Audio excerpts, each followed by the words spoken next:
What's up, everybody? Welcome back. Comics and Cold Ones, episode 43-ish. We'll call it 43 and say welcome. I am JP. Of course, always it is Mr. Pope Grimy with me. What is up, YouTube community? And of course, tonight, it's almost our 1-year anniversary of our first show. Our first guest, Miss Sorah. Suhng, how are you doing? I'm good. Good. I'm happy. We got the rosé. You're rocking the rosé again?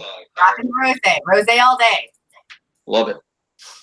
I haven't had any alcohol since Chicago, since your birthday. Actually, this is the first glass. No, I did do plotting last Friday, so I did have wine last Friday. But before that, we're Chicago.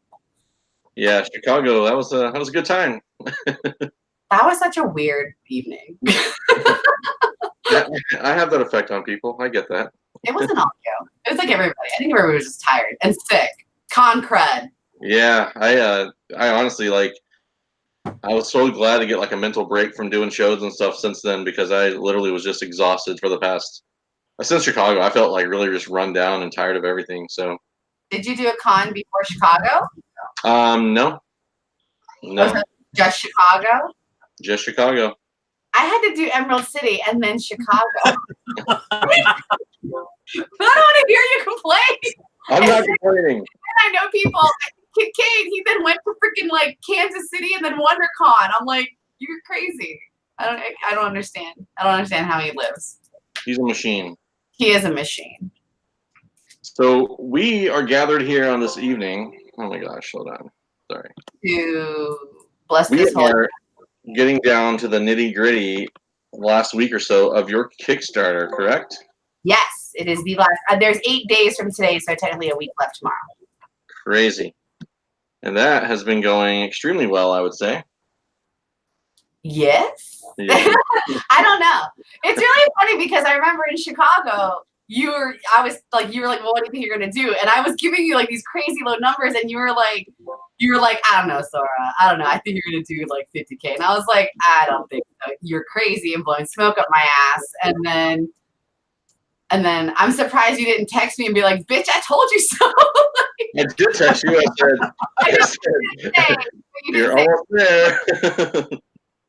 So yeah, you were right. You're psychic. So I don't know. Like, it was just a feeling. Like, I know it sounds really weird, but it was really a feeling. It was like, I mean, I pay attention to a lot of Kickstarters. Pope and I, we support a lot of Kickstarters. mm-hmm. So seeing how like certain people have done in the industry that aren't necessarily you, or other people that have done, projects. Oh my gosh. Hold on. Pope can talk. I can? The show is mine! About goddamn time. No, but I've been super excited because I know from the last time I talked to you on the show, I wanted your web series to become a comic book. And I remember you telling me to hold my horses, that you had plans in the works. Yeah. And so when it popped up, I was super stoked that you did it. And are you caught up with reading? I actually, once you told me that it was going to become a comic book, I stopped. Well, it's not necessarily a comic book. You get a comic book's worth of illustration in it, but it's still illustrated prose. It's just being compiled into a book. Does that make sense? Okay, yeah, and chapters 1 through 10 are still available online to read, and then to get everything, and then including like the extra artwork and chapters 11 through 12, you have to get the actual hard copy. So. All right, sweet. I just know that I was just super excited when you said that you were going to do it, and it's here, and I subscribed, and I cannot wait until. Like I knew you were going to blow up just because of the story that you have, and from just interviewing you, you're cool as hell. Oh, thank you. I can't imagine like no one not supporting you. So, well, congratulations. Thank you. Yeah, you're kind of cool. I mean, we like you. it's been I don't know, for me it's exciting just to see just kind of the rise of Sorah. That's how Yeah, Sora. sure. Yeah, no. It's been interesting. I'm actually curious as to, I mean, because when it's you, you can't really understand the perception of you to other people, and so I'm really wondering. I'm like, oh, is this like changing the how people perceive me? Because to me, I'm just like, okay, cool. Like in finance, it's like awesome. Now I'm just gonna make the book and do the next one. Like to me, it's like that's awesome. I'm thrilled. But like I don't know if like this whole thing has like changed anyone's perception and whether or not I've used all my capital on that. Well, I kind of look like, I mean, I think just from, I mean, I've known you for like what, a year now. I think I met you in Seattle last year. We kind of, kept in contact, etc. But Mm-hmm. just watching, like, I've seen you at Seattle, I've seen you at Dallas, I've seen you now at Chicago, and just watching your fan base, like in person. I've sat like hours at a table with you, and just watching your interaction and things like that. Like, I think that's really where my perception came from. Was just, okay, you have people adore you, like people love you in general. So I talk too much is what it is. So they're like, oh, this is a talker. We can come hang out at a table. right. Oh, that's what you say, but it also builds that like loyalty. I say it like from a business standpoint. You have a built-in clientele, you have built-in loyalty, and me sitting there in autograph line, sending people to your booth. Like that's just what I do. I'm like, go support Kickstarter. Oh, I love Kickstarter. I'm like, perfect. I got a good one for you. When you're waiting in line at these conventions, you Who really were have. you waiting for? I don't remember. Who were you waiting for? I don't remember. I was in Scotty Young's line. Ah, okay. And this girl's like, I had the lanyard you gave me to wear, and I mean, literally, it's like what, a half-hour wait just to get a signature. So these people just start small talking, and I was like, oh, you should go over to Artist Alley and go to this booth and check out this Kickstarter. And she's like, oh, I love Kickstarter. But anyways, and your networking. I mean, I'm sure I don't know all of your networking skills, but your networking has got to be pretty phenomenal within your own industry. Lots of people. I don't know if I actually know a lot of people. I swear to God, half the time people like mention people's like, oh, this artist this or this writer this. I'm like, no. I mean, like people I see at cons a lot, I end up like, oh hey, like, and then I'll eventually get to know them or whatever. And there are times where I do geek out, like when I met Tony Moy. I love his artwork, so I was really excited about when I got to meet him in Chicago last year. But and same with Kincaid. Kincaid and I became friends because I geeked out over his like he did like a steampunk. What was it? It was like a steampunk Harley or some nonsense on a sketchbook, and I just thought it was so cute. And I was like, oh, I fangirled. So like, I don't know if that's networking or me just being socially awkward, and like that's the only way I know how to communicate. That or my dog. That's basically comic book networking, right? That's how we do it. But that's why I got my dog. Is like, here's Pepper. I don't know what to say. Check out my dog. People love the dog. Yeah. So I don't know what Pope said while I was gone, but can you kind of like just where did Carnal come from? Like where does this whole story inside of you come from? I have an idea. Deep. Where did it come from? From deep inside of you, Sorah. Where did it come from? What are you really willing to talk about here? Actually, what's great is the technical. Okay, so like the origin of Carnal, I'm happy to talk about.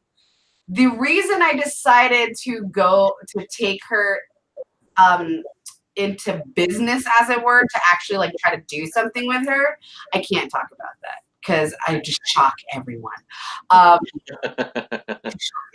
No, so the origin of Carnal actually hilariously, she's actually a bizarro character, or a bizarro of a character that I had before, and her name was Star of America. So she was like, this is actually hilariously before I liked Captain America. So, but she was supposed to be like a cheesy, kind of sarcastic, like kind of a parody of a Captain America-esque type of person. And so I was like, okay, I need the most stereotypical American girl for this character of Star of America. So I was like, blonde hair, blue eyes, big boobs, you know, like ex-cheerleader, college girl, like, you know what, just cliche. I was intentionally going cliche, cliche, cliche. So when Carnal came around, and I never really took that character seriously. And then when I wanted to make a villain, I was like, okay, well, why don't I just do like a bizarro version of her? And I was like, okay, so in the context of what society as a whole at the time, which was 2007, like what's considered bad, what's considered, or, you know, it's like what could be a bad sense of social commentary, especially for women. And so that's why I decided to go the very hypersexual route with her, hence her name being Carnelson, somebody who owns her sexuality and has no shame about it, somebody who's power hungry, someone who has no fucks to give, et cetera, et cetera. And so that's the technical origin of Carnal, and then and then I kind of built this universe around her about why she exists, how she exists. And as somebody who's obviously a fan of psychology, I really enjoyed getting into the reason as to why she would turn up that way and be power hungry versus just like, you know, cliche, stereotypical pining away for something to happen to her. She has her own agency. So yeah, there's my long-winded answer. Deep down inside of me. Also, There's who doesn't more. love a good spanking? So, you know. Yeah, I mean, I'm totally down. You know, whatever. I get. Turns out I get socially awkward around Carnal as well. So you know, there was that. Are you talking about Atlanta? Yeah. Oh my god, Atlanta basically is Carnal. I swear to God, she cracks me up. I love her. Oh my gosh, that was a very interesting time. And I literally had no idea that she was like this Instagram model or whatever. I was oblivious to who she was. And she's actually in cover and everything with Gwenpool. Yeah. She's like a talent relations person as well as a cosplayer. She makes costumes, sells costumes, and then cosplays herself. So yeah, she's like a jack of all trades when it comes to nerddom. Yeah, I just literally had I was oblivious to all of that, but through it all, I learned a lot, so it was a good time. Yeah. Was she quoting things about you getting on your knees and blah blah blah blah? Not so much. I don't think it was. I didn't get that close to her. Like the one. No, it was great because she just kept saying that shit to like random guys, like as she's passing out the flyer. She was just like being super dommy, and I was like, yes, I approve of this. Go for it. You get on your knees when you talk to me. What'd you say, Pope? Oh, I said you get on your knees when you talk to me. Yes, exactly. Yeah, she definitely owned the character for sure for the 3 days or whatever it was. That was pretty awesome. And I don't know if she's cosplayed before or not as that character. Yeah, at Emerald City the week before. Okay. And she'll be at MegaCon with me this year. So in late May or mid-May, mid-ish, late May. I think it's like May 18th or something. But she'll be in Florida with me. So does she travel with you a lot? Is that like a new thing? Well, we're always running into each other at shows. So when it came to Seattle, I wanted her to go to Seattle with me for sure because I was going to start promoting the Kickstarter before it launched. And so I arranged this whole cosplay with her throughout last year, which we kept just bumping into each other at shows, and I kept talking to her about it. And then I talked to her about coming to Chicago after Seattle, like when we arranged that. So we arranged Seattle, arranged Chicago, and then as the Kickstarter did well, she messages me because I told her, well, if Kickstarter's great, I'll fly you out for you to come do MegaCon with me. And so I did really well. She messaged me, she's like, so should I start looking for tickets to go to Orlando? And I was like, yes. That's awesome. Yeah. So when is MegaCon coming up? Pretty soon? Like I said, let me double check. But I think it's May 18th. I think May 16th to the 19th. So I was okay. So I kind of one thing I wanted to do tonight for those of you that are watching live or watch this on the rewind. there's a link for the Kickstarter in the description. So anyone that pledges tonight, I've got a little gift pack. We're going to do a drawing for at some point. So just so everyone knows, I have a signed book by Sorah. This is her lovely Null Fairies cover. Oh, So, no worries. you guys can see that. That'll be in the little prize pack. You also going to get one of a kind item here, folks. This is the Sorah and Jen signed Comics and Cold One shirt. This is the edited version. This is the one that Sorah put Tays on instead of tits. Appreciate that. Tay. And I might have another prize as well. That's a real one of a kind item that you can only get one of these. And she was kind enough to gift me this. So how cool would that be? How cool would that be in a prize pack? Those are only one per show. And she can remark it with an all-seeing eye. All-seeing eye. But anyways, so if you guys pledge tonight, or just put a comment in the chat or on the show that you pledged, and we'll put your name in a drawing. We'll do a drawing next week or whatever. So yeah, so I just want to get. I'd really love to see you hit the 60 grand mark at this point. I think I haven't looked to see what your numbers are the last couple of days, but I saw over 50. It was like 51 or something. I hit. Yeah, I know. Let me double check. I'm at 51, and I know that normally, based on trends from other people's Kickstarter, there usually is like a little bit of a rush at the end because everyone is like, oh crap, this is like I have to do this now because otherwise it's the only thing. So I don't know if we'll hit 60, but I'm hoping that we hit 55 so I can do one more unlocked stretch goal. Yes. So, and there's some pretty awesome stretch goals. If you have a little moment, you want to talk about some of those if people haven't seen yet, or if you know some of them off the top of your head. I'm going to have to open it because we've unlocked like 17. I know. It was like crazy. Like, I don't remember them all. I'm like, oh. Let's see. So we have everything gets signed by me unless otherwise requested. And when we send out the kits, then you can say whether or not. 8 extra pages of artwork was unlocked. We get phone wallpaper, choose your favorite. So we're gonna put like 4 or 5 phone wallpapers of artwork that you can choose from.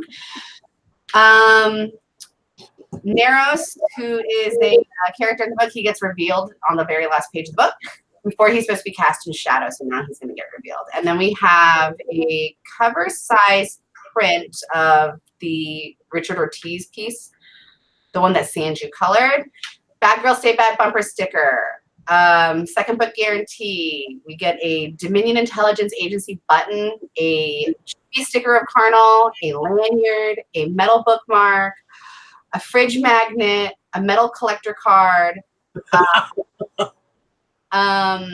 You get an Alana cosplay print as Jessica Carnal. Ooh. Then the Carnal collector card gets upgraded, so now everyone gets 4 cards. Nice. Then there are Bill McKay coasters. And then the last one was the Carnal Confessions enamel wine charm. Very nice. Yeah.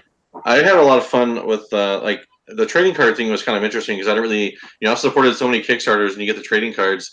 So I really went around the convention and you signed a couple as well, but just getting those cards signed by the artists that were there in Chicago, which was kind of awesome. Because I'm like, what do I do with these trading cards? I don't really, but they're fun, different kind of items to get signed by the creators. Yeah. So for those of you that are, into getting signatures and stuff like that, I would definitely recommend it because they're easier. They're easier to transport. When you're going to conventions, you can just throw them in your backpack and a top loader and call it good. But yeah, it's also something, I don't know, it's pretty unique. I like them. At first I was like, I want to do a trading cards, but the more I've gotten, the more I realize how fun they can be. So I'm excited to see what those look like. So, and of course, your boy Kreese. That's the pledge I went was with the Kreese cover. Because, did you? Oh yeah. I had to go with your boy Kreese, man. He's a good shit. That dude's awesome. So I was glad to see him doing. Why is my voice Kreese? That's because he's like my baby brother. yeah. I'll try to make him my boy's Cree, but we'll see. You told to stay away from me, so then you're like, well, that's okay. You can trust me. There's two versions of his cover. There is the full metal one that's got all the purple in the background, which is really pretty, and then there's the one with the white in it, which you can only get that in the black bag, I think.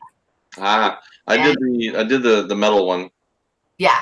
That was the pledge I did. So don't hesitate, y'all. You have like a week to get this pledges in. Don't miss out because I don't know how limited some of that stuff is, depending on what you're trying to get. But there's some really great artists that are doing covers for the Kickstarter. Just in general, like Kreese doesn't have a whole lot of work, and that's kind of one of the reasons I was intrigued by it, is because he doesn't, as a collector of covers and artists, he doesn't have a whole lot of things to track down yet. So when you can get a chance to get something limited like a Kickstarter before he blows up. Yeah, he's gonna blow up for sure. Kreese is gonna blow up. That's okay. See, I bought him dinner one night, so now if I want a cover from him again, I get a discount. That's all good. It's all working out. See, networking. That is networking. Well, I was just playing to my strengths of understanding that a male Korean loves to eat. So he's a really tall guy too, a really skinny kid. He's not that tall. I mean, no, I don't think he's that tall. I'm used to abnormally tall men, like 6'4" plus. Well, so, you see how tall I am, so everyone's taller than me. So it's not a rare day for me. Like, dang, 5'10", man, you're killing it. But how tall are you? I'm 5'7". Okay, you're taller than I am. I'm only 5'5.5". Right. But I also wear heels. I also am not old enough. I'm not tall enough to donate at the sperm bank. So there's that. First of all, you have enough fucking children. Well, that's true, but I'm just saying in general. How about you just don't? I'm just saying that there's people out there that want to have babies. Pregnancy starts with you. There's no true words have been spoken on the show. That is for sure. There used to be the old saying with my friends, JP walks into a room and somebody gets pregnant. Like, it's just a fact. So. Yeah, I believe that. Don't you have like 7 kids? I do indeed. Thank you for call them out, Sorah. Call them out. Yeah.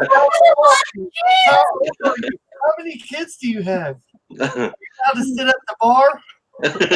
Oh my god, you could do like the Von Trapp stuff. I could. I like to call it Price Andy Robinson. Oh my god, that's so crazy. Have I seen a picture of your kids though? I'm sure they're all cute. You're a good dad, I'm sure. Yeah, they're all on Facebook. You've seen them. Maybe. I don't stalk you. You should. You're missing out on a lot of good times. You're all on the chain gang. Today, I took my boys to see alligators today. It was pretty awesome. They have alligators in Texas? They do. Turns out they do. Yeah. I thought alligators were like Louisiana to Florida. Well, I'm only like 2 hours from Louisiana. Oh, okay. That makes sense. Yeah, so it's there. Went to a nature preserve today, and they had an alligator pond, so it's pretty cool. That's such a dad thing to do. I feel so weird, like, being an adult with no children, because it's like, there's so many experiences that I literally just am never going to have in regards to going out and doing specific types of shit, that I'm just like, yeah, I'll never do. Like, I hear it from my friends who have kids all the time. Oh, we did this, or we went to the park, and blah, blah, blah. And I'm just like, yeah, I can't tell. Like, literally, I go to the park. Like, I go to the dog park. It's like, same thing. And I go to the dog park for, like, to be fair, I literally went to the dog park one day out of the year last year. Now I'm going to go more this year, but, like. You're a terrible mom. I have a huge backyard, and my neighbor has a dog, and so we just put them together, and they play. Like. Oh, nice. Yeah. That's what we do. So Brandon wants to know if that's Captain America cut out next to you. Hold on. I'm Cable, and I'm from the future. Yeah, this was from New Dimension Comics in Pittsburgh. John Engel was like, here, you can have them. So I was like, well, thank you. So they had another one, but I was going to buy it off of him. I just didn't think to do it today. So, Well, that's pretty cool, though. well, because I have the Winter Soldier one that I like to put in the window during Christmas to freak people out. That's awesome. So you did a signing at New Dimension. Have you been there a couple times or just once? I did a signing once. Well, at one of their, I did a signing at two of their stores. Yeah, two of their stores. And then I did another signing at, oh God, I think it's just called Pittsburgh Comics or whatever, which is an awesome store too. But yeah, and I'm doing a free comic book day there. Oh, so, nice. Yeah, me and Kate will be at New Dimension Comics in the Waterfront on free comic book day. So that is coming up on what, May 4th? May the 4th be with you. Oh my gosh, what a double whammy day. That's crazy. So I'm expecting to draw lots of Star Wars characters. Yeah, you're gonna be doing sketches? Yeah, I figured. May as well. I'm gonna be there for I'll be there for I think from 10 till 10, 11, 12 till 12, and then I take an hour for lunch and then 1 to 5. Something like that. Sweet. They'll You know. gonna dress up as a Sith Lord? I should. It should be Darth Talon for sure. I don't got the time for that. Yeah, you do. Do it. This is why I pay other people to do it for me. You know, in Chicago, I went to a signing. I was getting some books signed for a friend, and Dr. Eve Ewing, she writes Ironheart or whatever for Marvel, and she showed up at her signing in cosplay, and I was just like, okay. Cosplaying as She was like a fox or something. I don't know. I don't really know. Animal. It was some kind of animal. I took a picture with her. Then I saw her later with Jeremy. They were doing that Marvel panel, whatever, Jeremy Whitley. yeah. And I was like, dude, was that Eve Ewing with you? And he's like, yeah. I was like, she looked way different at that panel versus the cosplay signing thing that she did. It was just like, I mean, it was funny because it's like, who shows up at their one signing? Like, that's her only signing of the whole event was that one day in that one window, and she shows up in cosplay. I thought it was pretty funny. I don't know. All I know is that I started in the industry at a time where basically I was told that you can't, what is it? I can't remember who told me this. It could have been a number of people, but basically like I had to be a drug dealer and I can't I can't use my own drugs. So I had to separate myself from the legion of fans, and therefore I can't cosplay and I can't dress up like that. So not that I judge anybody else for doing that. It's just been instilled in me from like different people from my mentorships. So it's like I won't ever dress up. Like I'll dress up for Halloween and like that's it. So. Yeah, I've never really got into it. I mean, I'm all about like, hey, good on you for being creative, but yeah, it's awesome. Obviously, I like cosplayers. I just yeah. For some reason I have a disconnect where I'm like, I would never do it. But like, because I mean, when I was still like a fangirl, I absolutely did. I mean, I remember when episode 1 came out. I think I was in 7th. No, I must have been in 8th grade. I think. Don't quote me. But I dressed up as Princess Leia. You know, stayed out, and I camped out for tickets, the whole 9 yards, like to go see Star Wars when I was like in the 7th or 8th grade. So. Dang. Been there. I understand. Even in high school, they did like a celebrity, like during Spirit Week or something, they did like a celebrity thing, and I dressed up as Leia again. So not the bikini Leia.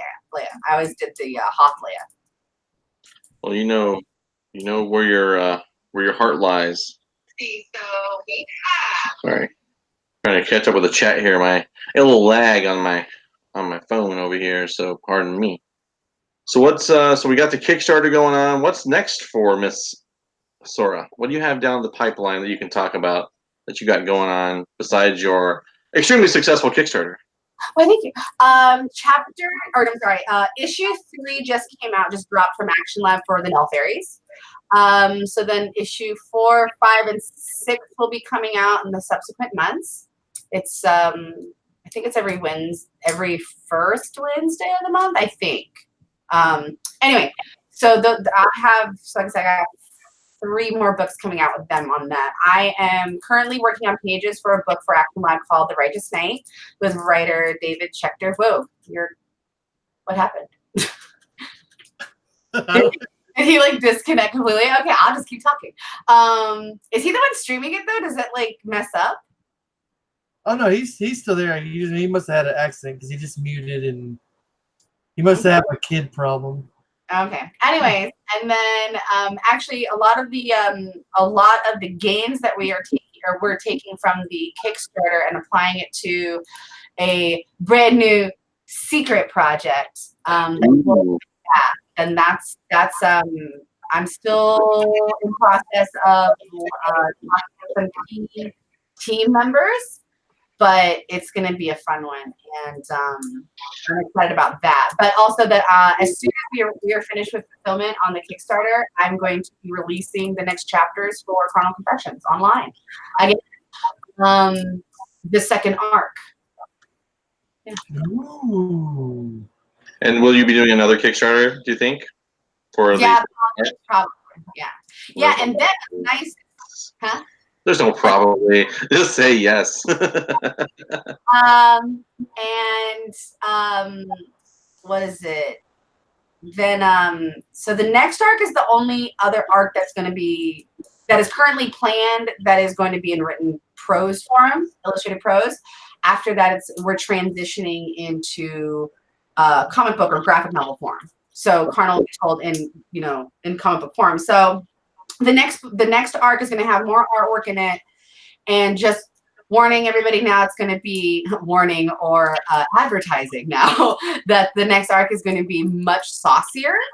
I wanted to basically ease everybody into like, oh, this is the character, this is the style of writing. Oh, by the way, there might be some sauciness here, but yeah, there's going to be a lot. There might be some sauciness. So is the third installment where you go straight on rated X? Is that what's going to happen? No. You're going page 7? Page 7. That's an inside joke, but yeah. No. I don't know if you're on our show or if I talked to you, like our little joke for Pope and I supported a Kickstarter that was about elves and about fantasy, and I just yeah, sweet, sign me up, everything I like. And then I got the book in the mail, and it's starting at page 7, turns into a straight up porn. Like it's just literally elves fucking elves, and it's just crazy. And I was like, what in the hell did I just buy? Okay. But, I don't mind because I'm an adult, but at the same time, but that's not what you were expecting. It was not what I was expecting. Well, I will say this one, and I've said this in other interviews. It's like, where's the magic ring? Oh shit! Magic cock ring. Yeah, magic cock rings. That one to rule them all. I'm sure there's a lot of Lord of the Ring parodies. I'm sure there's tons to be had. A lot of hobbit holes. A lot of hobbit holes. That's awful. He's taking the hobbits to Isengard. Even now, I'm hearing fucking Bilbo going, "I'm going on an adventure." Anyways, no, this is not going to just be like. I don't think there's anything wrong with that kind of stuff. Obviously, especially with a character named Carnal Sin. Right. But I'm very much. Said obviously. Obviously, I don't have a problem with that. Yeah, I watch porn. It's all good. No, so for me, it's all about context, and so as long as there's, I guess. In a way, porn with a story? is there a narrative? We're going big budget porn here. Big budget porn. Yeah, I want to say, what was that Pirates knockoff? Yeah, it was called Pirates. Anyways, yes. I remember one of my really best friends, Sylvia, who's now a beta reader of mine, but she oh my gosh, she just cracked me up because she's just going on about this parody porn. She's like, the production value is off the charts. I'm like, what? It's a porn. Anyways, so. Oh, it's up there. Trust me. I got a whole story about that. It's Batman. Anyways, so book 2 will be definitely saucier. And I mean, it's intentionally saucier. The fortunate thing is because I was originally, I mean, I still am technically, but this story was a prequel to a larger story. So I knew where I had to take Carnal, where she needed to be as a person by the start of this pre-planned story. So to do that, I had to take her on this journey to get and develop those personality traits and those experiences. Hence the next book, me going, yeah, it's gonna be saucy. Like it's just gonna have to be saucy. It's the only logical place for me to take this story. So it's very awesome because I personally loved like the first couple of chapters of the story. Mainly, I don't want to ruin too much of it because I want everybody to go to your site and read it for themselves. But like, I like the fact that she's a strong powerhouse, and the fact that someone tried to strip the power away from her, and like it didn't work, and because she's still a powerful person. But I think the dynamics of her character is really, really, really, really cool. yeah, I kind of accidentally created. I mean, in just an effort to tell a story, I kind of accidentally created.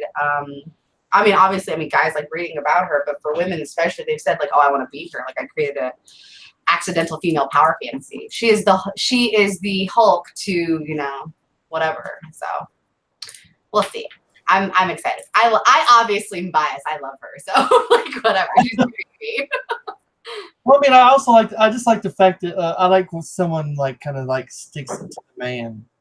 Like, Yeah, she's very much singularly agendaed. Like she's in it for herself for sure. Like which is I think a fun read because I mean that's why I like villains in general because it's cathartic and satisfying to read or to experience a villain because they get to do the things that we're not allowed to do. They get to fulfill those fantasies of fuck you, I'm gonna go do this and blah blah blah. And you're just like, I would never do that. I'm too waspy for that. But yes.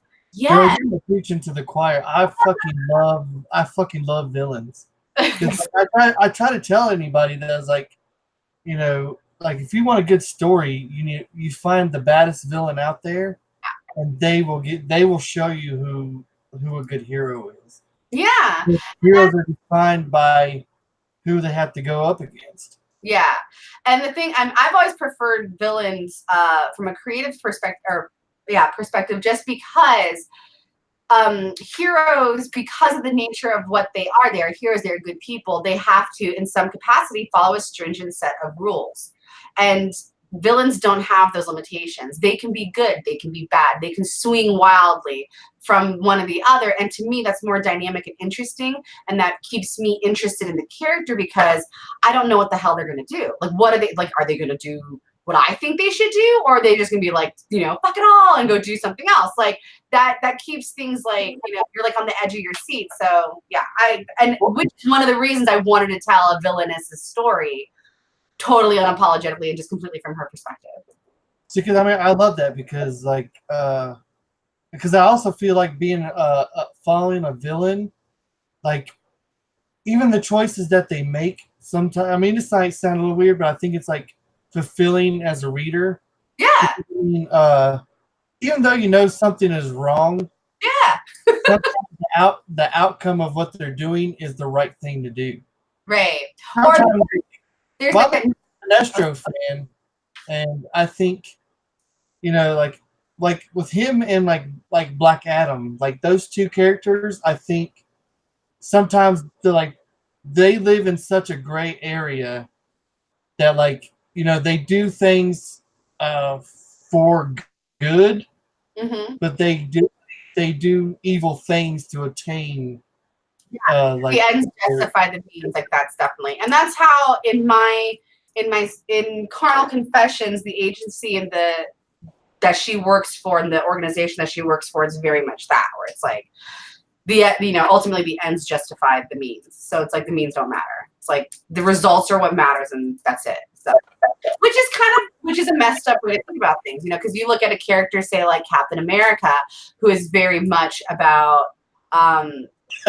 the methodology is what matters. It's like, if we can't get there the right way, then why even bother, right? So it's like it's a philosophical approach of difference, but does it make somebody one person better or good or better or worse? You could argue in life that taking the right journey or the right pathway is the right thing to do, but at the end of the day, if 1,000 kids are going to die, then did you do the right thing? Or are you just feeling better about yourself because you chose the right immediate path?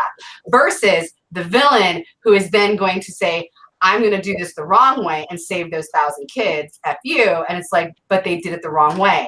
Or like they had to sacrifice somebody to do it, like, you know, maliciously murder somebody or whatever to do it. So those, I'm with you. Like those kinds of questions, those kinds of, that's like fun for me. Like I love that. It's like a, you know, it's a puzzle that your brain has to figure out and you have to ask yourself, well, what would I do? Would I do one or the other? For sure. I think what goes back to your love for psychology, right? I mean, the psychology of the villain is always to me, is the most fascinating part of it because they believe what they're doing is right. Exactly. You know, that to me is like Pope and I are on the same page. Like I always lean towards the villain. I don't know if it's my own villainous personality that I have inside that I try to make the right choices, but sometimes in life you got to make the wrong choice. Well, I mean, it's kind of funny because I've had conversations with my wife about, you know, like if I had like omniscient power, like if I had the ability and power to rule the world, like deep down inside, I like the ideals of that everybody has freedom to do what they want to do. You were like, I'd be a total dictatorship. I told her I would rule. I would be like fucking Dr. Iron Fist. I'm with you. Exactly. I would end up being no actual political power because I would rule with an iron fist. Like, and I'm okay with it. I'm aware of this. I'm okay with this. The rest of the world would not be okay with this. I gave her examples. I mean, because it's like if I like, you know, like I'd be like, you know, thou shalt not kill. But if I found a pedophile, I would fucking execute him in front of everybody. You know, like I'd just be like, I thought it was against the death penalty. I was like, I am. Exactly. But do as I say, don't do as I do. Do as I say to you. Deal when you talk to me. Definitely a ruthlessness for sure. So yeah, I think ultimately villains kind of fulfill that fantasy, that fantasy that we have, where it's like we would just be able to do whatever the hell we want. I think that's ultimately what people like them. Yeah, no rules, no restrictions, no regulations. I do what I want. I do what I want. It's my body. That's an old ass reference. It's like, do you know how old we are? Like referencing. I'm older than both of you, so yeah. Screw you, Pope. I was evil before evil was cool. God damn it. And that's why I like you. Someone asked if that was an Avengers chair you're rocking there. It's a Captain America chair. My entire this half of the office is all Captain America. So I do have to go back to the chat for a second there, because I think it worries me a little bit that Brandon recognized that was Captain America just by the gloves. With the gloves or with the crotch? It's like how many times have you been touched by those gloves, Brandon? Point out the doll where he hurt you. Here. Okay, point where he didn't hurt you. The guy that hurt you, Brandon, is he in this room? I just feel like here, you know, the thing is that I just feel like because it's Captain America, the unfortunate thing is, as sincere as he would be to Lay, it'd be like vanilla, right? Like totally vanilla. Like in my head, he's a virgin. So why do you want trying to bang?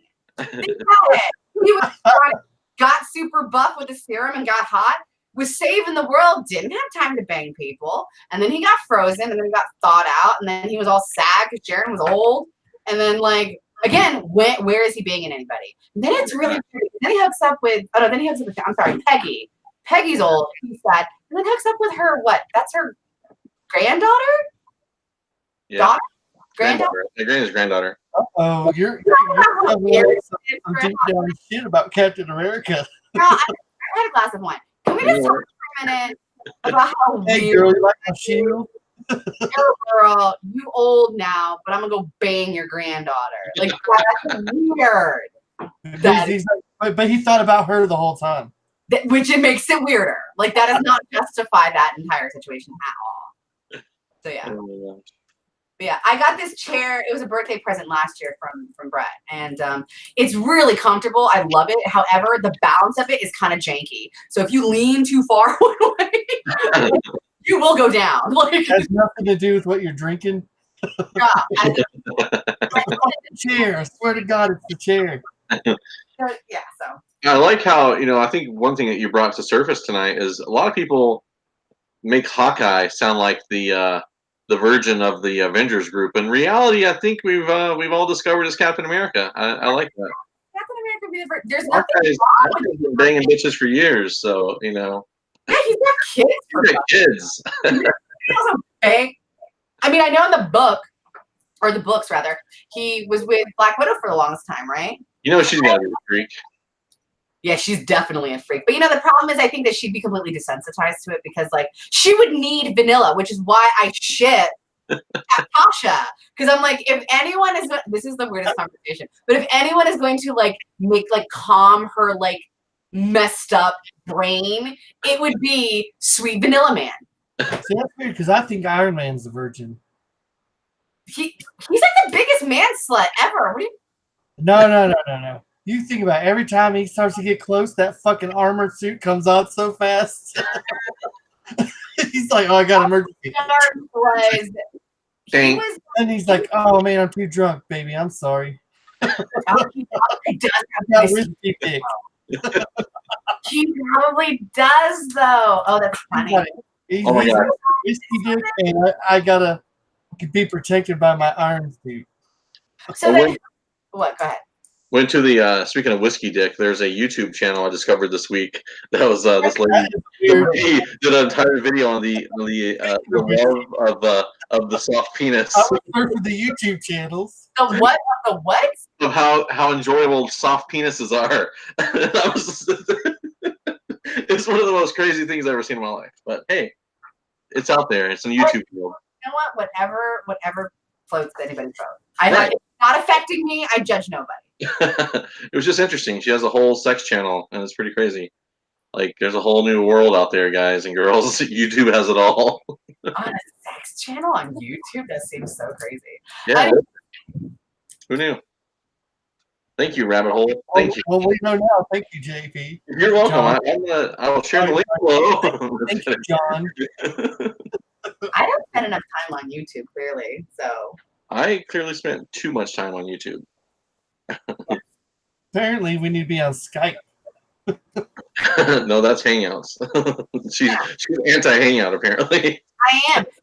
The thing is because like you guys don't have things like set up in a way where it's like static. It like doesn't it make it so that whoever's talking ends up becoming the focus of the video, if I remember correctly. Which can confuse me when there's multiple of us talking. Yeah, well, I clicked on you for this video, so it just highlights you. But normally, like, it will bounce back and forth whoever's talking. But I just wanted to make this. My poor. I did. This is the focus. This is the Sorah Hour on YouTube. It's YouTube After Dark. That's right. With the. YouTube After Dark. I'm not wearing the appropriate uniform for that. We use the soft voices now. What's that? Are we supposed to use the soft, calming voices now? I hate ASRM, man. It freaks me the fuck out. I'm not gonna lie to you. I can't handle Hey guys, whispering. The people that whisper on their videos, I want you to watch. It makes me freaking stand like yourself. Yeah, I don't like that. Oh, it freaks me out. Like the Marvin. Anyway. Right. So where do we segue into this? So we got Kickstarter madness. You got your future projects. Yeah. What's your con schedule look like for the rest of the year? I know you said you're going to cut back this year. I am. I'm cutting back quite a bit. So I did my 2 cons in March, Seattle, Chicago. Then I have the local show, Three Rivers Comic Con at the waterfront in Pittsburgh. And then the next week after that, I have MegaCon in Orlando, May 16th through the whatever. And then I have, whatever. And then I have nothing confirmed or planned until New York Comic Con, the first weekend of October, and then Baltimore 2 weekends after that. Oh wow! Have you ever thought about going to like the Cincy Con or like Lexington Con? The Not Kentucky. You need to come to you need to come my way. Oh, Cincinnati Expo. I've been to that show before. It's a good show. I know David, who runs it. I just haven't. I haven't. Like I said, it's been next year because of Carnal and because of the new secret project thing. I'm going to be a very busy girl next year. So by secret project, what can you say about it that's not secret? Can you say what company it's with or anything like that? Am I going to make a special appearance in it somewhere? No, it's another one of my projects. Oh, don't put that idea down, Whoa, Pepper. There's somebody at the door. So hey, Captain America. Chris Evans. I hear you like vanilla. I gotta hang up. Maybe I like some. Oh, I thought that was in your closet. Man, oh my god. Sorry, I got scared. I was like, what happened to my dog? Yeah, so it's so the project is going to be co-written with me. It is going to be comic book.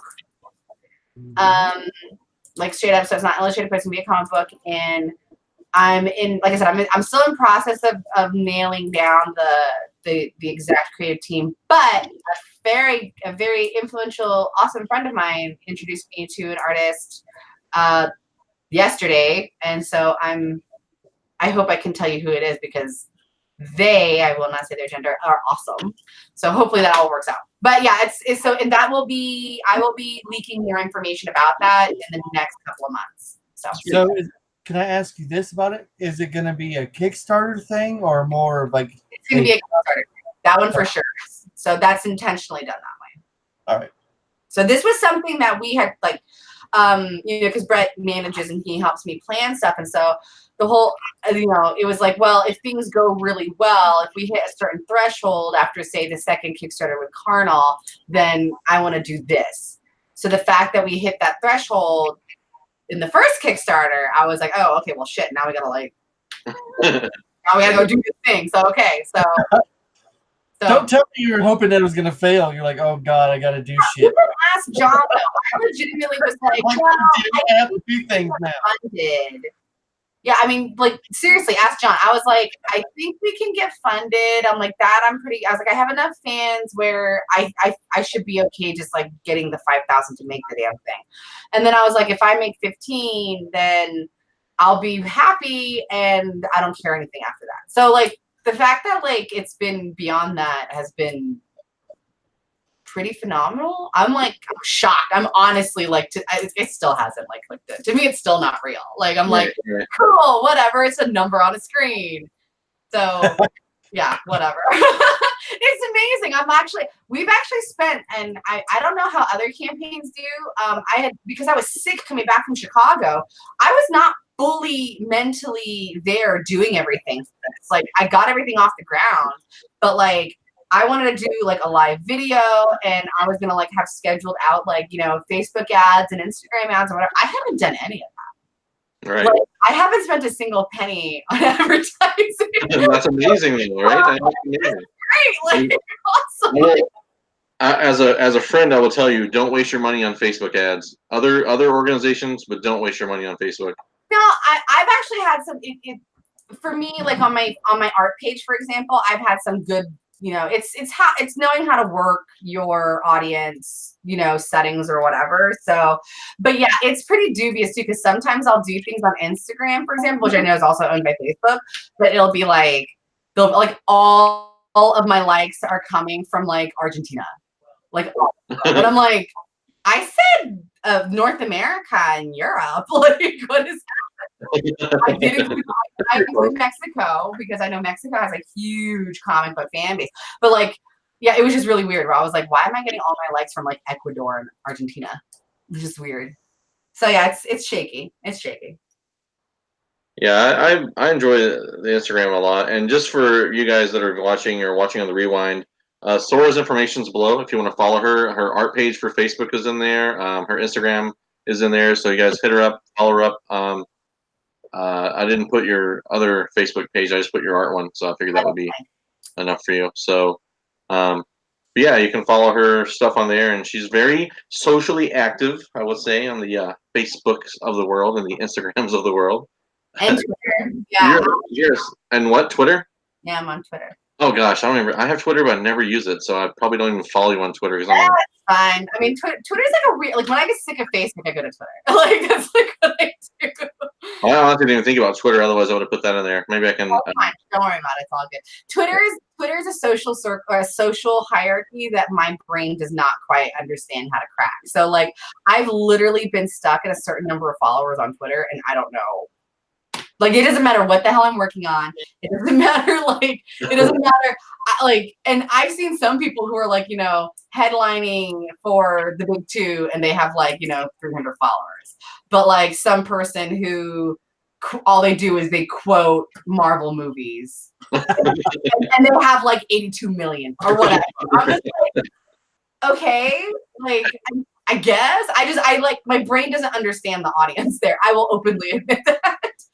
So I think Twitter is like crack mentality, because I think I associate Twitter with like your heartbeat, because like I feel like it's like with Twitter you almost have to like fucking stream everything in your life. Like, hey, I just opened up the door to the bathroom.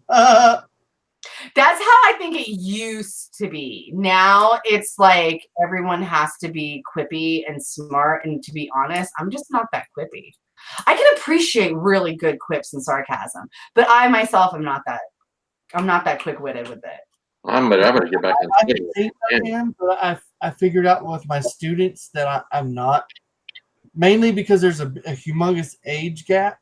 And when I use sarcasm on my students, like they think I'm being serious, and so there's like this awkward, like, yeah. So you need to walk around with a shirt that says like /S, so everyone knows you're sarcastic at all times. Yeah, I feel sarcastic. That's funny.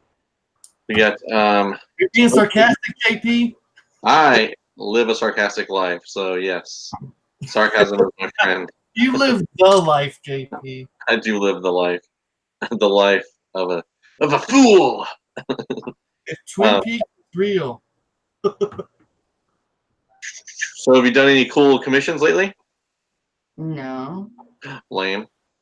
No, I mean I do commissions at cons, but it's like I have a commission. I can't say what it is. I got a cool ass commission coming up for David Balance, who is a Lady Death collector. Oh, I've got a really cool one coming up for him that I'm like, my goal right now is to get through my pages, and then all I'm going to be doing is writing some interior art for my stuff, and then covers and commissions. I've been sitting on a commission list for like over yeah, because I stopped taking the money because I was like, I don't have the time, so I just like would put people on the list and be like, I'll email you if your name comes up. David Balance would have like a Sorah lottery.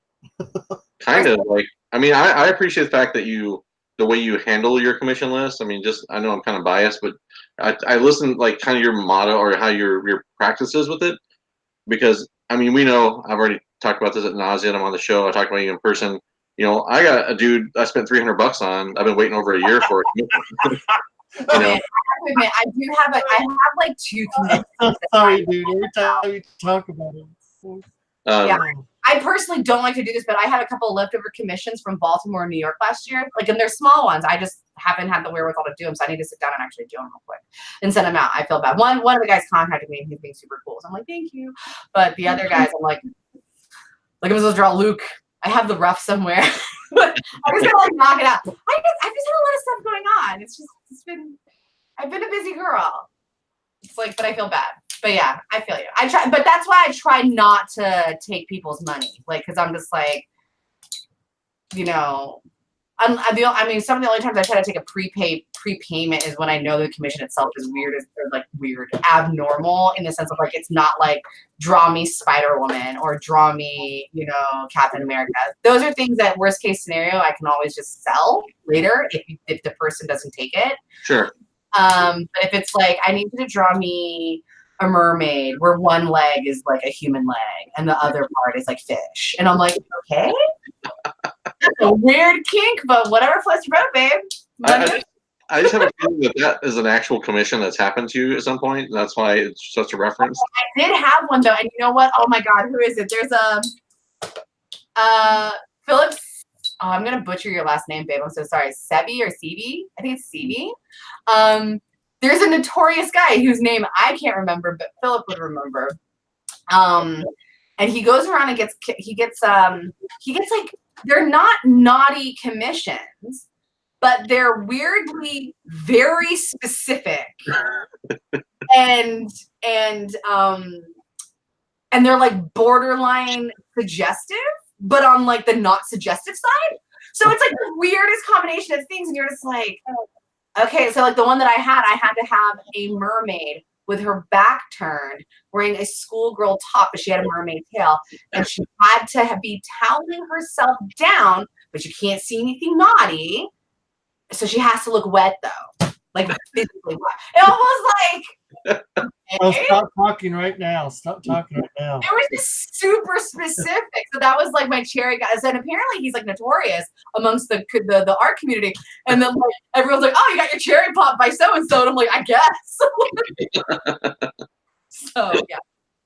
I should start doing that. I should start making really weird. You can hang up your Captain America shield now. What? You got your cherry popped. Yeah. You can hang up your shield. Thank you, JP. My shield's on the wall already. You're no longer a virgin like Captain America. Ah, I see what you're saying. He had like a shield condom though. Like it's right. I think Marvel's missing out on like amazing opportunities to make it. Like, you know, like Brian Polito. Yeah, I had my Hell Witch condom. I was sending Like, that's so fucking genius. I sent it to Pope as a gift. Obviously, I don't use them.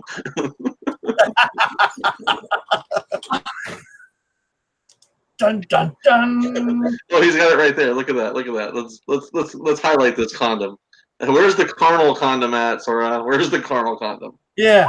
I'm trying to think. I mean, to be fair, I'm like, okay, well, I actually did have this conversation with Kate. Is that she lives in a futuristic society, so are condoms even a fucking thing? Like, would she care?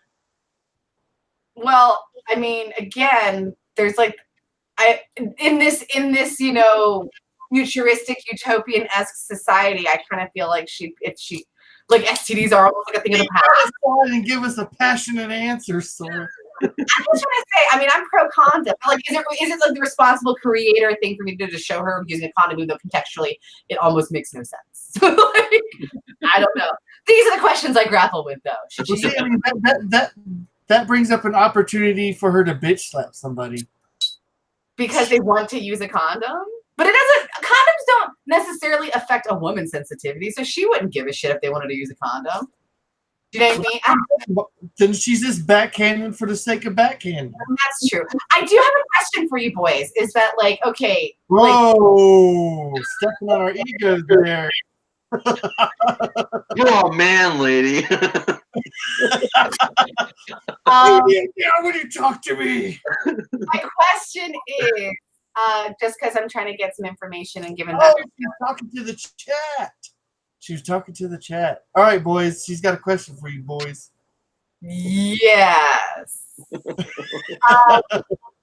Well, like the condom thing is that if you were gonna have, it's like, what would be cool? What do you think would be cool, like stretch goals for another project that's in the carnal universe? Well, let's see. Carnal dental dams.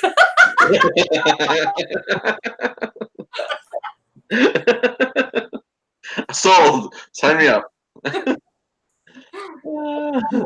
Oh my gosh. Dang, man. Well, I know we already talked about trading cards. That's kind of vanilla, but at the same time, they're still pretty cool. Something unique, like something. I mean, I'll be honest. The condom thing totally caught me off guard with the whole Hell Witch thing. I was like, what a crazy idea! Like, I would have never in the realm of that. Yeah. See, that's like I did the wine charm was kind of like my unique thing. So a lot of my readers said how they like to have a drink as they're reading the new chapters. I was like, oh, this would be fun to do for that. And the other thing is that like for shipping for the Kickstarter, it's like you want to try to keep everything kind of flat faced or flat profile, so shipping is not like insane. Yeah. Because I was like, well, obviously a ball gag, like ball gag, edible underwear, hell yeah. Edible underwear, get custom made underwear. Let's fucking go there. A cherry flavored. Ew. Cherries are no, I don't like cherries. I don't know. I've never eaten underwear. Watermelon though. Watermelon, maybe. You know. Ooh, cinnamon. Hot, spicy, hot cinnamon shit. Yeah, there we go. Then if you're eating that, then this doesn't taste like you're drinking fire. Well, yeah, I don't have a vagina to take fire. I was gonna go somewhere bad with that. All vaginas should taste like Fireball. You're supposed to lick something before you take a shot anyway, right? Oh, okay. Yeah. No. I'm just trying to think. Like, it was really funny. And, like, because, like, I think Brett was talking about, like, oh, we could do, like, posture collars and blah, blah, blah. And I was like, you'd have to measure everybody to get a goddamn posture collar. Like, that'd be impossible. And, like, what are the guys going to do? Are the guys going to wear posture collars too? I mean, they could, but that'd be a custom, totally different thing. All right, here's some suggestions from the chat. Nipple clamps. I'm sorry, you guys are both talking, so I can't hear either of you because Hangout sucks. Rude. So what'd you say? I had nipple clamps. Those are sexually ambiguous. I mean, those are non-gender bias. Yeah, that's not a bad idea. No. JP was stating a fact. He says I have nipple clamps. Oh, my bad. Then Four-Way said that you should maybe original art, sketches. I guess he said, I guess I'm old-fashioned and super prude. I mean, you could do tattoos too. If you're prude, then you're probably not going to be reading my book. Then Gene says maybe you should do sketches of nipple clamps. Okay, here's the problem. So stretch goals are different from reward tiers, and so the stretch goals means everybody gets one. So right. So right now, for example, I have like 680 fucking backers. Yeah, you'll be busy. There's no way I'm going to draw even 600 nipple clamps. Draw one for me. Or everybody else. Four-Way said you could do leather gimp mask like from Pulp Fiction. We could do a gimp mask, but again, I mean, given the fact that I've never had a gentleman wear a gimp mask, are they like you have to be a gentleman to wear a gimp mask? Well, pinkies up, gimps. I don't really have a response to that. I'm just trying to imagine the gimp being like, I'm just saying is that I've never actually had a guy wear one, and so it's like I don't. Have you tried to make a guy wear one? Well, because they have they do have the lace. I've seen some that have the lacing in the back, almost like a Lucador's mask, right? Then so you could actually do it that way. That's not an impossible idea. I'm gonna write it down. I'm gonna do some exploration research. Damn, D-Pat, there you go. Woo! I'm just glad that in some way I will be contributing to somebody's life or sexual lifestyle. Right. I like it. I like that you're a hero of the community, Yeah, why not? I think that sexual expression should be healthy and unthwarted. So why not? I'm with you. I mean, I think. Okay, listen, slinger. Are there any other suggestions in the chat or no? Let's see. Oh, dangerous questions. Yeah. There was something up here about butt plugs. They're not flat. See, I can make a gimp mask flat. Yeah, you can. That's what I was trying to think of too. Like. Yeah, you can't. And nipple clamps are actually, those can be pretty flat too. But like, I can't make. Pope C said, Sora, I never hear questions from women. I don't know what that means. Well, there's also these I don't know what they're really called, but they're kind of like they have multiple functions, but they're kind of like masks, like guard masks for like wind and shit, but you can wear them as a headband, like a full mask. Okay, are you talking about like a medical mask kind of a thing? No, they're themed. They're themed. They have like facial, like you're talking about the ones that have like designs on them, like a face. Yeah, some of them have like skull things. Yeah. They're pretty I popular. have a few. Which I've is seen it cool, on Instagram. however, thematically for my stuff, I don't know what I would do design wise for that, unfortunately. Pope says he wants you to ask another question to them because they don't ever get questions from the ladies. So I need to ask questions to the yeah, to the chat. reverse. This is a reverse interview. Okay. Yes, they want you to talk to them. Okay. I mean, have you thought about like temporary tattoos and shit like that? From I have actually. That's on my list already, but I'll write it down. Is that a carnal sticker behind your head back there on the wall? Yeah, Chibi? that's the chibi. Yeah. Yeah, nice. Sorry, I've been staring at it for like 35 minutes, and I'm like, I think I saw that on like Kickstarter. I think I saw You that. saw it on my table at Chicago. No, that's true too. I forgot about that. Yeah, I didn't steal any of those. Yeah. I didn't steal any of this.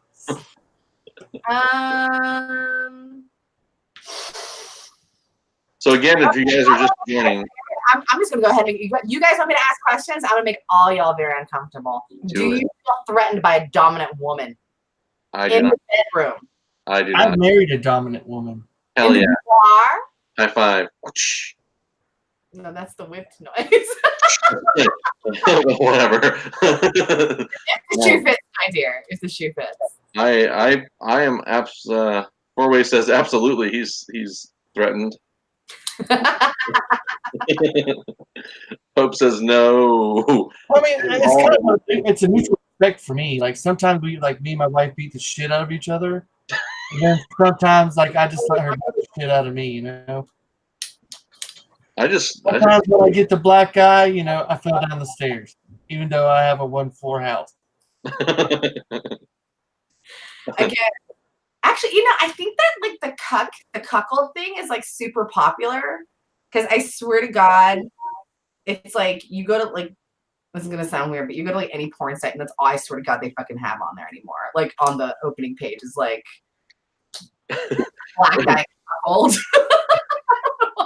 So the Pope C says, "Wait, do you mean like legit dominatrix, or just a woman who expresses her desires?" I would say a legit dominatrix. Doesn't necessarily have to whip you, just like the fact that they're capable of doing that. Oh my God, Four-Way has a great idea. It says for Kickstarter stretch goal, you should make custom safe words. That's actually hysterical. Oh my God. Oh, I love it. The temporary tattoos. Absolutely. Who said that? Whose was that? Mike, Four-Way Foster's. His name is Mike, but that's awesome. Right? You need to put that with the tattoos. So like before like before you have fun, so you don't forget, you can like put the tattoo on yourself. Temporary tattoo safe words. I love it. Like, what's my safe word? Oh shit, there it is. That's brilliant. I love that. That's Every night we're gonna be like, "Thank you, Sorah. Saved my life." Oh my gosh. the first time people in bed would have thanked me. Hey, I'm just joking. Mo wants to know: are you talking about nut stomping dominate? No, again, somebody who is capable of basically being the dominant energy in the bedroom doesn't mean that they're doing it. It's just that that that's something that they can actually do if they so desired to. Does that threaten you? Does it threaten your masculinity? Not me. I sign myself up right now. Any takers? Just you got my. Okay, so it turned into sorry, Sorah. Like this is no longer a Kickstarter thing. This is a JP. He's willing. He's willing and able. So Pocan has a serious question, a non-sexual question apparently. When creating art for a book, do you have a general plot point or a full story with dialogue? In what capacity are you talking about? Like, because like, yeah, I need you to elaborate the question. Sorry. Elaborate, Mr. Pocan, Joe. Por favor. Por favor. Jean says, carnal his and hers, elbow length, leather gloves, embossed with carnal spikes. Make it happen. That sounds amazing, actually. However, comma, I can't make it fit into a box. Okay, What's in the box? you're trying to kill me with shipping, you guys. That's why you have to be a Kickstarter reward, like not a stretch goal, but an actual reward. Yeah, that would have to be a reward, like legit. I wonder how many people would have the balls to actually select that as their, and have the confidence to know that it's okay. You're not going to be judged. Oh no, I would get that reward, and then I let my wife open the box. And the camera pans over to Pope's face, and he's like, "Hell yeah, hell yeah!" Did they elaborate the question, by the way? Then Mike says, "Try explaining that to customs." Dude, I have to tell you something though. I'm in a when I first got hired at the college, I had a play, and I didn't have my purchase card yet. So if I needed anything I needed to order for the play, I had to ask one of my fellow faculty colleagues. And the first play that I'd done, well, it was actually my second play. It was Love of Three Oranges, and where the prince is kind of like a douchebag, and I was like, and for some reason I was like, what if you had a ball gag? I was like, would you feel comfortable with the ball gag? And he was like, oh no, that would be perfect. So I had to ask my costumer if she, on her purchase card, if she would order a fucking ball gag. So Berea College, when they look at her receipts, they they have to see that hey, the theater ordered a ball gag. And so that's my crowning achievement, that someone in purchasing had to see hey, why did you guys order a ball gag? I'm it's none of your goddamn business. So Pocan said the Marvel way or direct storyline. Sorry, that was okay. I see what you're saying. So given the nature of the story that I'm telling, where again, like I said before, people have to, certain characters have to be positioned into specific development stages to get them where I want to be, and everything's planned out so bad.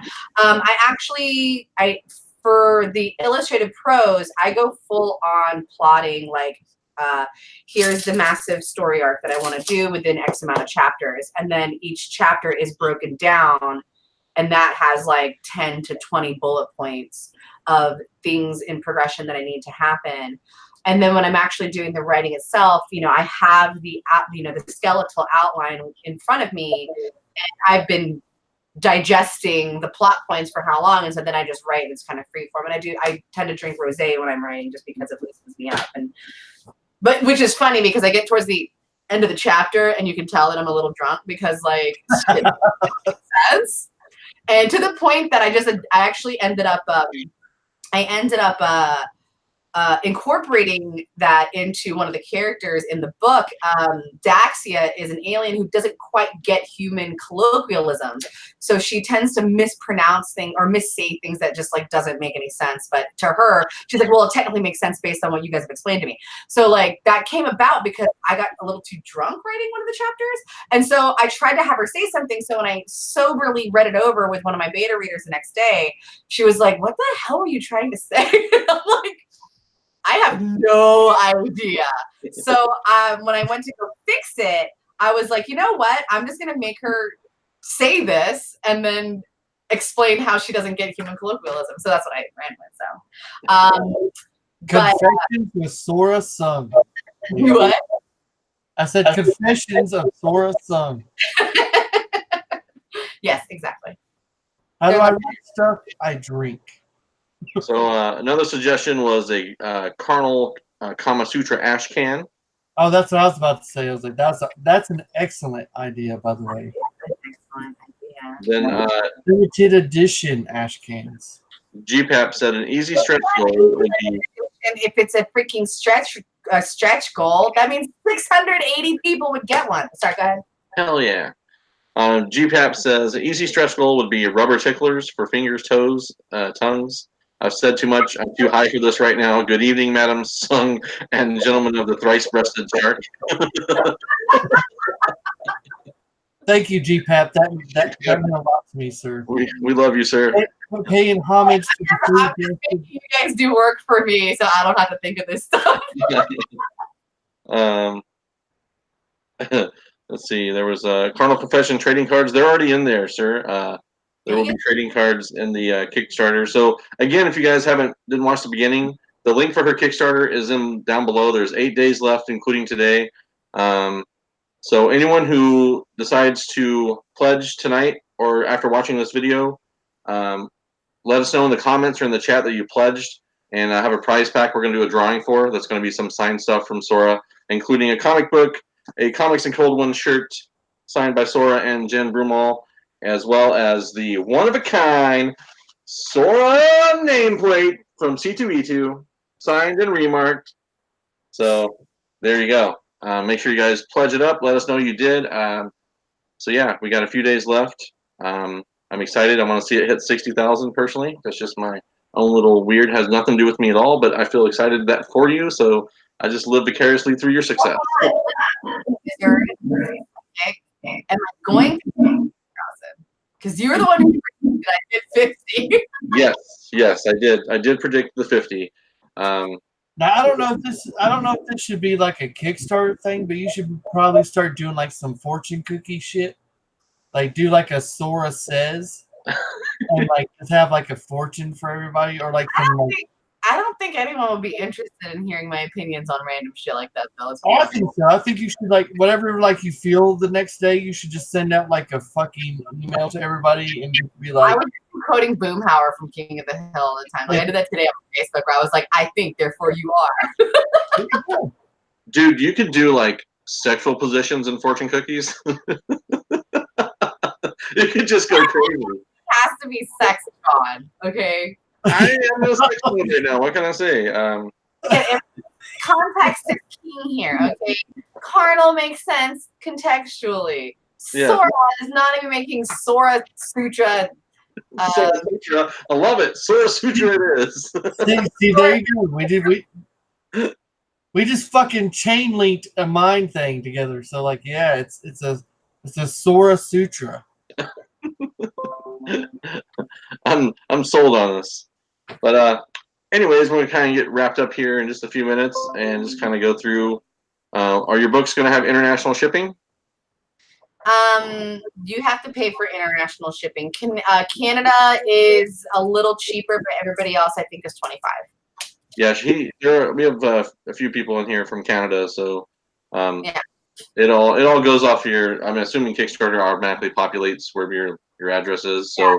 I think Brett fixed. Excuse me. I think he fixed the Canadian shipping, so now it should reflect 20 versus 25. But the thing is that people are like, "Oh, well, you're offering the book for 15, but the shipping is 20." It's like there's no way for us to get around it, and we're also offering a book that is 200 pages thick. So keep that in mind. These guys know we do a lot of. He said that Canada still says $25. So okay, well, I thought he updated it, but I will have him.